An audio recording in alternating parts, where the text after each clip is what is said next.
Hello, everybody, and welcome to our fourth and final webinar in this series.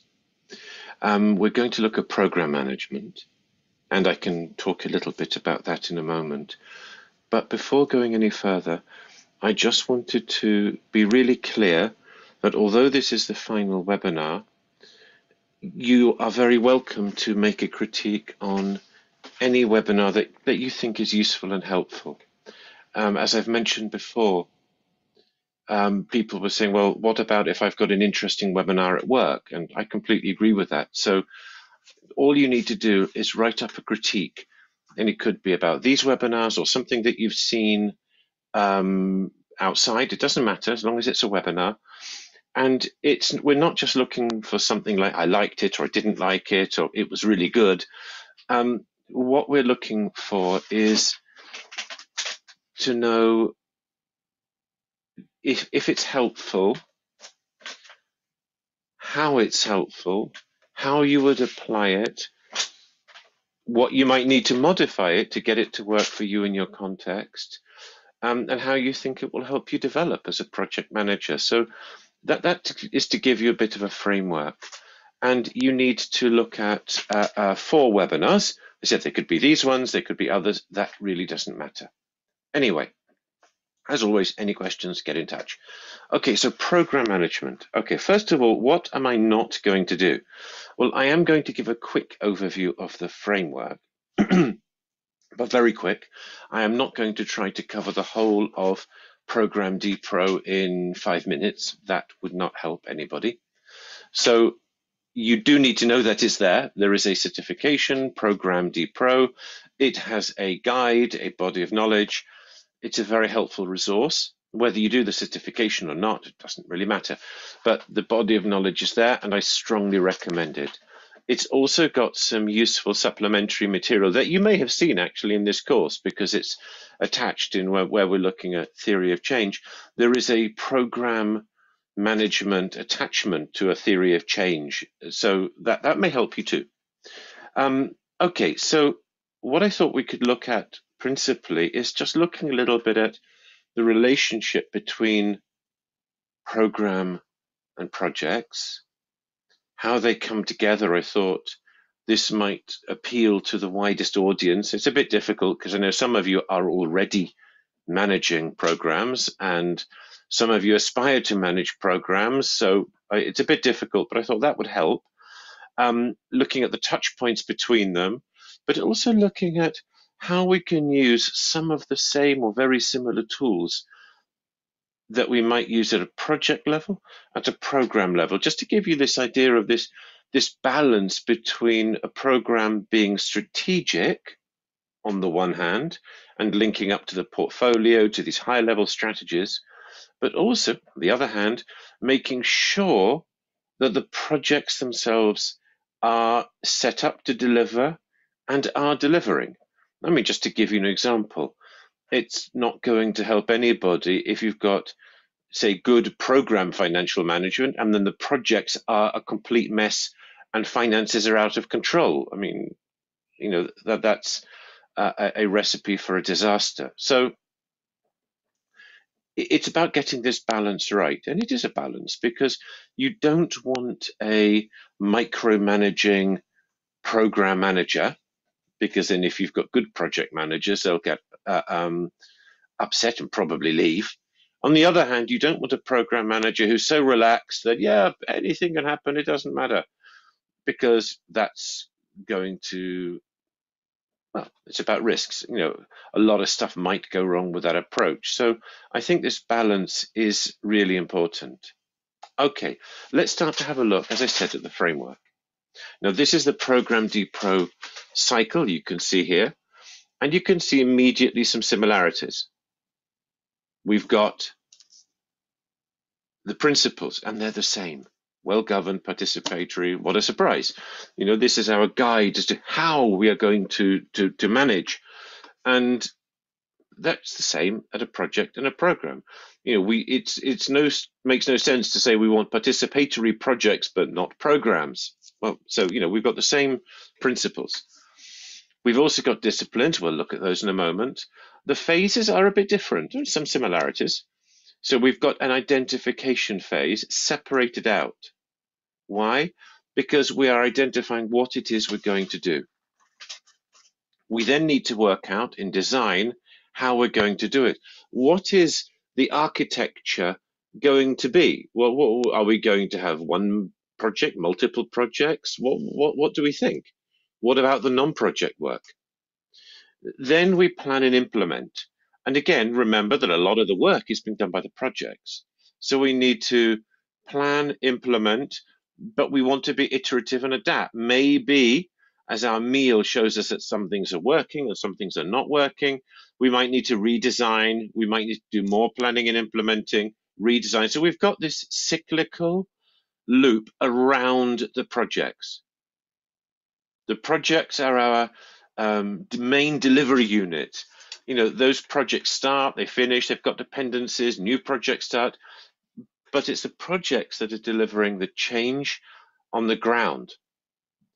So our planning, implementing, designing, planning, implementing, designing is around this.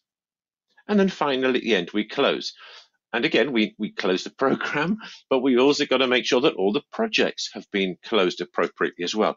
And then we've got the same idea of decision gates that we already know from Project DPro. We've got these moments of control when we can take stock of the program and make sure that, well, actually, yes, we're on track, or we're not on track, but we know what's happening. Everybody's on the same page.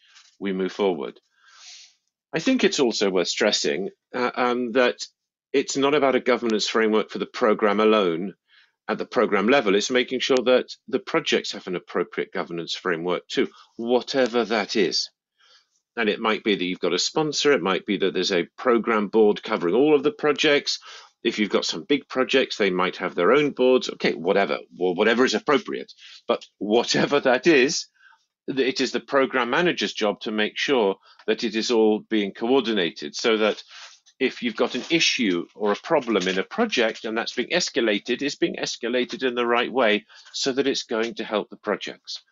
And I think that's quite a good way to end this discussion on the cycle, because it's what is going to help the projects. And I really think that needs to be front and center of the program manager's mind. What is going to help the projects to deliver?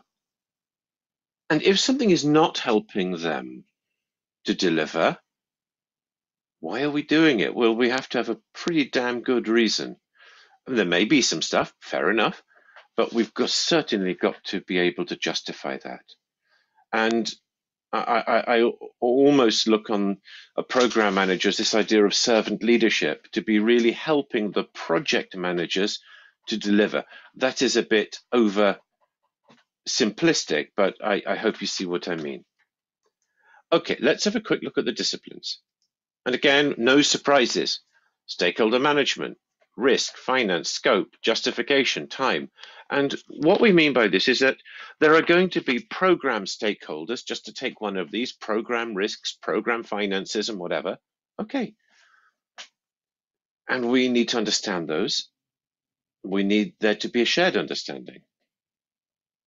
However, we've also got project stakeholders, project finances, project risks, and we need to make sure that our frameworks for managing these are consistent and coherent, and that they are producing the information necessary at the program level, but also helping the projects to deliver. To give one simple example for time, let us say that you are using quarterly plans at a program level, but projects, some have monthly, some have quarterly, some have one plan for the whole life of the project. It's just going to be really difficult. You want there to be coherence. So if the program is using quarterly plans, it probably makes sense for the projects to have a quarterly planning framework as well. So again, this speaks to this dual role of the program manager, of looking up and making sure that program scope is delivered, that the program continues to be justified, and so on. but also working with the project managers to make sure that they are being accountable, but also they are able to deliver. So yeah, no surprises, I think, with the disciplines. Okay, so now let's start to have a look at the touch points. And I think here we have quite an interesting one, which is looking at the logical frameworks. Logical framework, yes, we know we have a logical framework in Project DPro, goal, outcome, output, activities. But I think it's also worth thinking, well, how does that relate to a program level logical framework? And of course, what we can see here is that the, almost at the activities at a program level are almost being replaced by the projects themselves. If you like, the projects are these key units. And we can see that the outcomes at a project level are related to the delivery of projects and program outputs. So our program outputs are going to be the tangible deliverables achieved by the projects.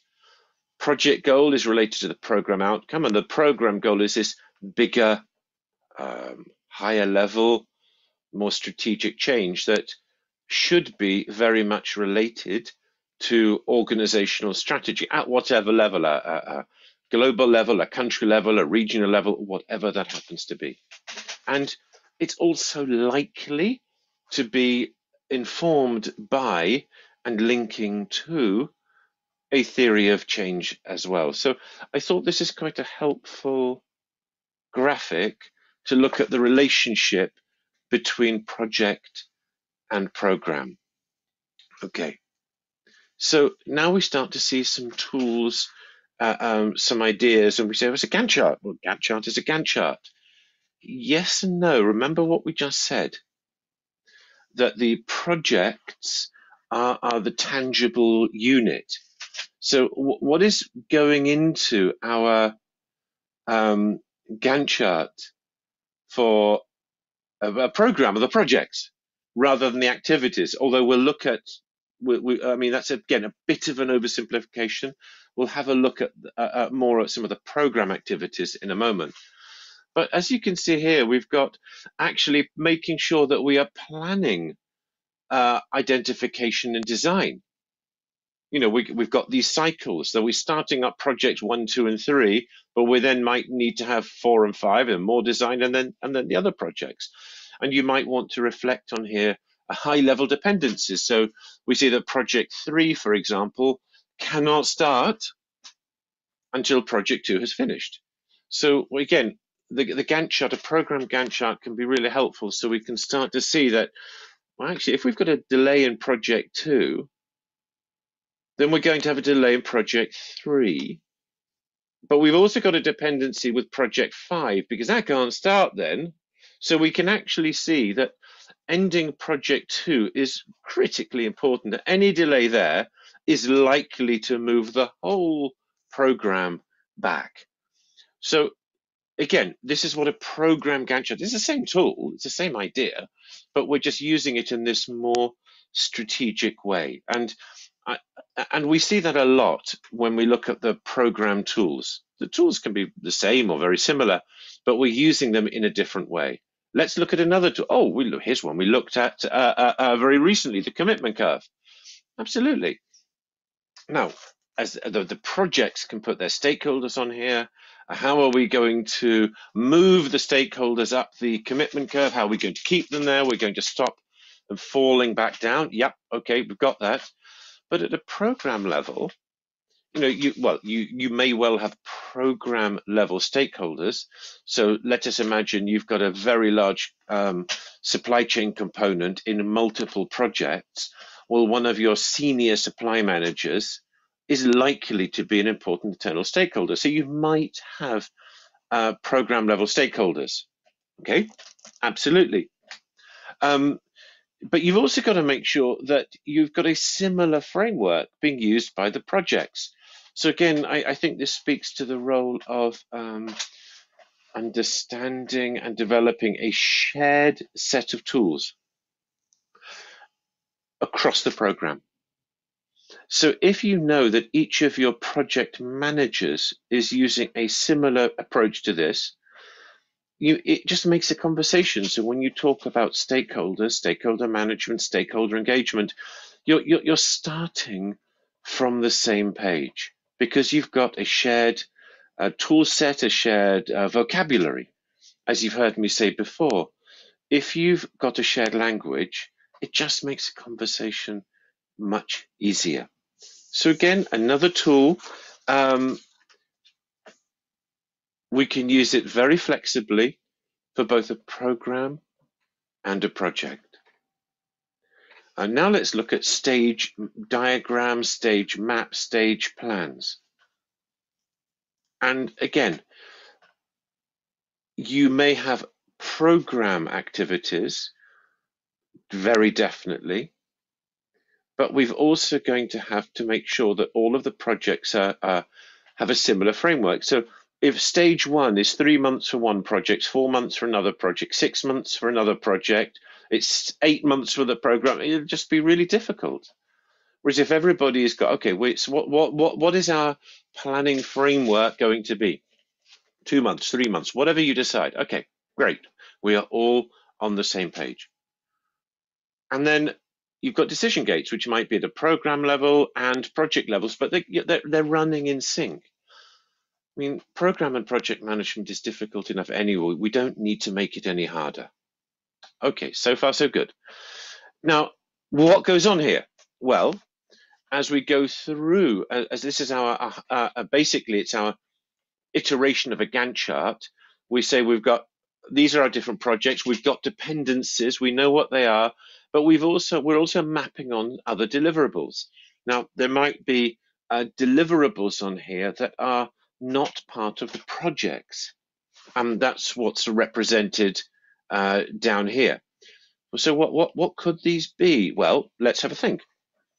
Maybe, to use this supply chain example, yes, you might have supply needs in the projects, but by coming together, you can actually have a program level supply chain, which is achieving synergies. Maybe you can buy stuff for less because you're grouping your procurement for multiple projects together. That's one example. Another example might be something which is around reporting. Yes, you might have project level reports, but you might also have program level reports, and they've got to be done. You've also got things like, and this is, I think, an interesting one, which is cross-project work. And an example of this is cross-project learning. I don't think it's fair to expect the project manager to be responsible for what happens outside their projects. They've got enough to do.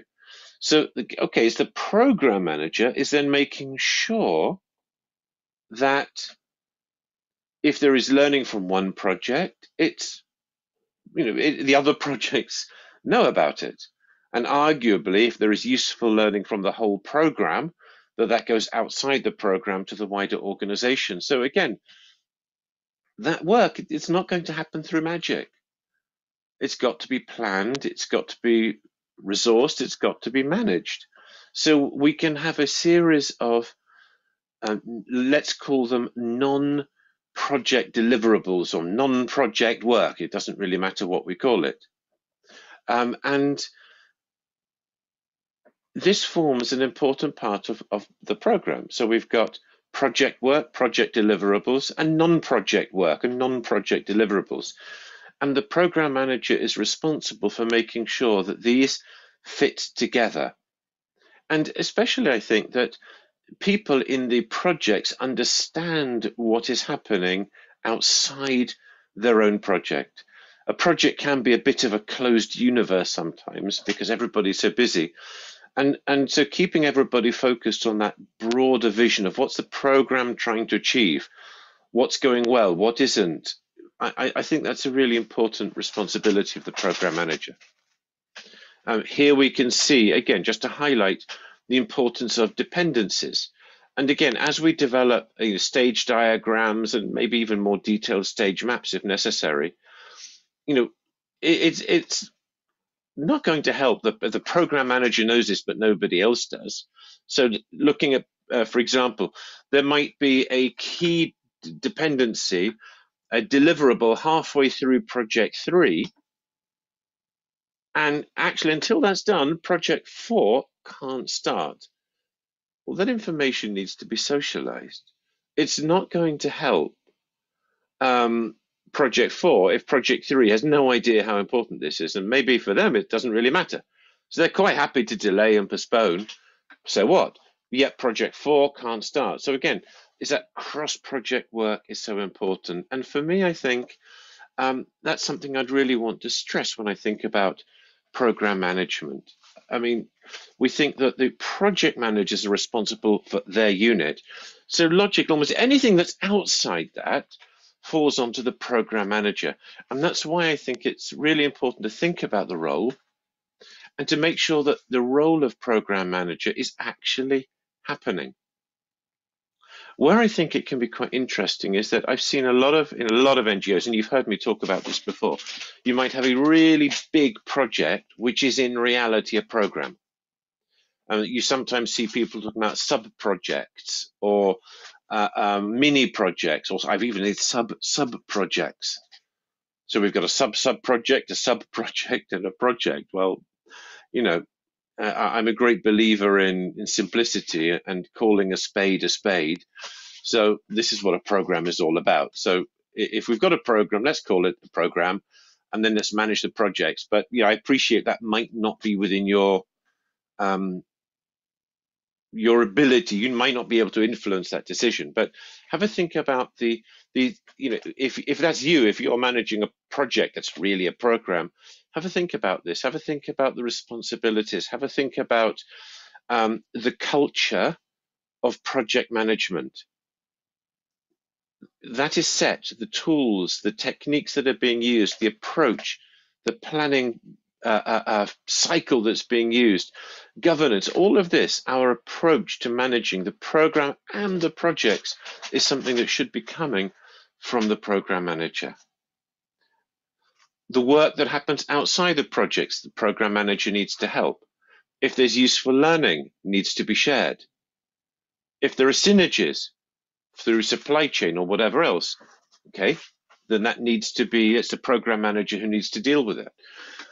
And maybe at its most difficult is if you've got a critical project that is really struggling and you've got another project that's going really well, can you remove resources from one project and redeploy them to improve the first one?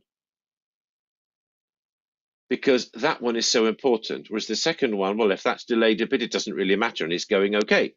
So these are tough decisions.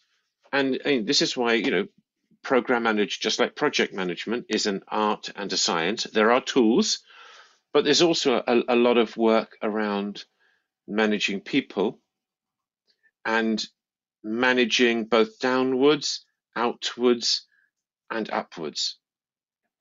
I look at it in many ways as the program manager is a little bit like a bulldozer with a big umbrella. And the umbrella is to stop nonsense from headquarters getting in the way of the projects.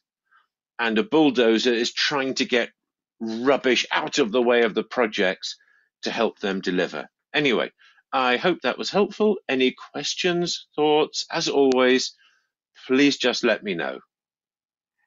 Bye for now.